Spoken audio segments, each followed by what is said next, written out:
কিন্তু আমরা বিস্ময়ের সঙ্গে লক্ষ্য করেছি যে নির্বাচন কমিশন থেকে প্রবাসী ভোটারদের জন্য যে পোস্টাল ব্যালট পাঠানো হয়েছে সেখান থেকে আমরা বুঝতে পেরেছি, জানতে পেরেছি সেটা হলো যে সেই ব্যালটের যে পেপার, সেই পেপারে 5টা কলাম করা হয়েছে এবং 14টা লাইন করা হয়েছে।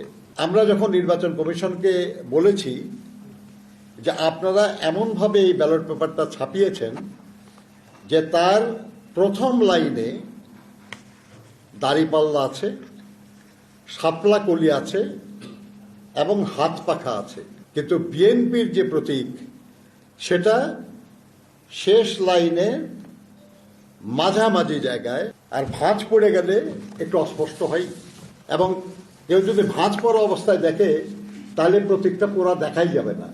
ধানের শীষের উপরের অংশ দেখা যাবে এক পাশে, নিচের অংশ দেখা যাবে আরেক পাশে। আমরা মনে করি যে এই বিষয়টা এমনি এমনি হয় নাই, এটা দৈব ঘটনা নয়, এটা ইচ্ছাকৃত।